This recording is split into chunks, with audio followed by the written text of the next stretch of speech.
ఏంటక్కోయ్ అసలు ఎక్కడున్నావు? పనసకైతే వచ్చేసావేంటి? ఇదేమన్నా మే నెల అనుకున్నావా, లేదంటే పనసకాయలకి సీజన్ అనుకున్నావా? సర్లేండి, మీకు కూడా క్లారిటీ ఇచ్చేస్తాను. ఇదైతే 2024 మే ఎండింగ్లో క్యాప్చర్ చేసిన వీడియో మాట. మనకైతే అప్పటి నుంచి ఎక్కడో లోపల ఉండిపోయి గ్యాలరీలో ఇప్పుడైతే బయటకు వచ్చేసింది. సర్లే, ఎవరొకరికైతే యూజ్ అవుతుంది కదా, వచ్చే మే నెలలో అప్లోడ్ చేసేద్దామని అయితే ఎడిటింగ్ చేసేస్తున్నాను. ఇంతకే మ్యాటర్ అంటే తక్కువ అని అంటే పనసకాయ కటింగ్ అండి. మా ఇంట్లో అయితే మా వారికి ఇంకా మా పెద్దన్నయ్య తప్ప ఇంకెవరో అయితే పెద్దగా దీనైతే కట్ చేయలేరు. అందులోనూ రాదు కూడా. మా అమ్మకైతే కొంచెం కొంచెం వస్తుంది, ఎందుకంటే మా అమ్మ అమలాపురం బిడ్డ కదా. అదేనండో, అమలాపురం అంటే అందరికీ అర్థమవుతుంది అన్నాను, కానీ గోదావరిలో చిన్న పల్లెటూరు చిరతపూడి అమ్మ వాళ్ళదైతే. ఇంకా అలా అయితే మావాడేమో పనసకాయని ఎగరైరా ఎడిటింగ్లో బాగా ఎడిట్ చేద్దామంటే వాడు ఎగిరిపోతున్నాడు కాయతో పాటు. సర్లే, ఏం చేస్తాం, ఇలాంటి సాహసాలు వద్దనుకుని మా వారిని బతిమాలి బ్రాహ్మాలి ఇలా పనసకాయ అయితే కట్ చేసేయండి. కట్ చేయడానికి ఒప్పించడం పెద్ద విషయం కాదు కానండి, మా వారిని అయితే దాన్ని వీడియో రికార్డ్ చేసుకుంటానండి అని ఒప్పించడానికి చాలా టైం పట్టింది. ఎందుకంటే ఆయన టూ మచ్ ఇంట్రోవర్ట్ కదా నాకంటే కూడా. ఇంకా ప్రాసెస్లకు వచ్చేస్తే ముందుగా అయితే పొద్దునైన షాక్ తీసుకొని చేతులకైతే ఆయిల్ అయితే రాసేసుకోవాలి, జిగురు అంటుకోకుండా ఉండడానికి. ఈ ప్రాసెస్ అయితే చాలామందికి తెలుసు మన ఈస్ట్ అండ్ వెస్ట్ గోదావరి వాళ్ళకైతే. బట్ ఇటు సైడ్ వాళ్ళకి చాలా తక్కువ తెలుసు.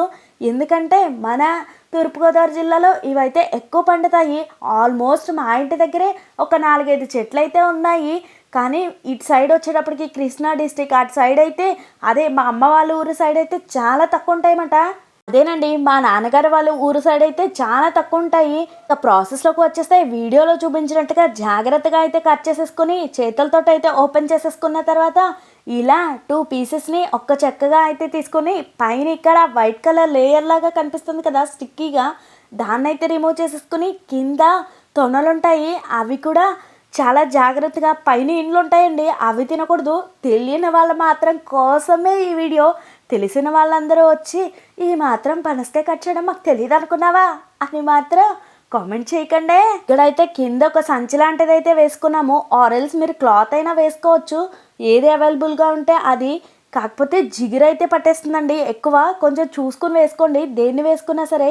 ఇక్కడ మా వారైతే తొనలు తీసి ఇచ్చేస్తుంటే మా పిల్లలిద్దరూ కలిసి లోపల ఉన్న గింజలను అయితే రిమూవ్ చేసేస్తున్నారు. ఈజీ టు ఈట్ ఉంటుంది కదా, అందులోనూ వీళ్ళు కొంచెం ఫాస్ట్గా కట్ చేసేస్తుంటే సో పైన తొనకి ఈళ్ళు అయితే ఉంటాయి కదా వైట్ కలర్ కొంచెం క్రీమ్ కలర్లో, వాటిని అయితే పిల్లలు రిమూవ్ చేసేస్తున్నారన్నమాట. ఇక్కడైతే అమ్మ కూడా పెద్ద క్యాన్ అయితే తీసుకొచ్చి పెట్టేసింది. ఇంకొక పనసకాయ కోసామంటే ఇంట్లో క్యారీ బ్యాగ్స్ తేవడం, ఇంటి చుట్టుపక్కల వాళ్ళందరికీ పంచడం, ఇదైతే మ్యాండేటరీ కదా ఎవరికైనా సరే. అప్పట్లో మా చిన్నప్పుడైతే మా నాన్నమ్మ అయితే జున్ను అలా పంచిపెట్టమనేది ఎక్కువ శాతం. కానీ మేము ఎదిగే కొద్దీ గేదెలు అయితే అమ్మేశారు మా వాళ్ళైతే. సో ఇప్పుడైతే ఈ పనసకాయ ఏదైనా సరే కొంచెం చుట్టుపక్కల వాళ్ళు, పల్లెటూరు అంటేనే అంత కదా, చుట్టుపక్కల వాళ్ళకి ఏదైనా సరే షేర్ చేసుకోవడమే కదా. ఇక్కడ మా అమ్మాయి అయితే కవర్స్ తోటి రెడీగా ఉంది, ఎవరికి ఎన్ని వేయాలి ఎన్నెన్ని వేసాము అనేసి. ఇక్కడ చూడండి మా వారు కూడా చాలా బాగా కట్ చేస్తారన్నమాట. అందులోనే చూడండి చాలా ఫ్లవర్ లాగా భలే వచ్చింది కదా. పనసకాయలో తొనలు తినడం ఒక ఎత్తు అయితే, వాటిలో గింజల్ని కర్రీ చేసుకోవడం, కాల్చుకుని తినడం, ఇంకా ఉడకబెట్టుకుని తినడం అయితే వేరే లెవెల్. అంతే టేస్ట్ అన్నట్టే ఉంటాయి కదా. అంతేనండి ఈ వీడియో మీలో ఎంతమందికి యూస్ఫుల్ అయింది? వీడియో నచ్చితే లైక్ చేసేసి కామెంట్ కూడా చేసేసి బాబీ గారు అమ్మాయి ఛానల్ని సబ్స్క్రైబ్ చేసేసుకోండి. మీ పనసకాయ ఇష్టమైన మీ ఫ్రెండ్స్ ఎవరైనా ఉంటే ఈ వీడియోని వాళ్ళతోటి తప్పకుండా అయితే షేర్ చేసేసుకోండి. మన ఛానల్లో చాలా ఇంట్రెస్టింగ్ వీడియోస్ ఉన్నాయి, కుకింగ్ సంబంధించినవి, కోనసీమ ప్రభల తీర్థం, ఇలా చాలా ఉన్నాయి. ఒక్కసారి చెక్ చేసేయండి.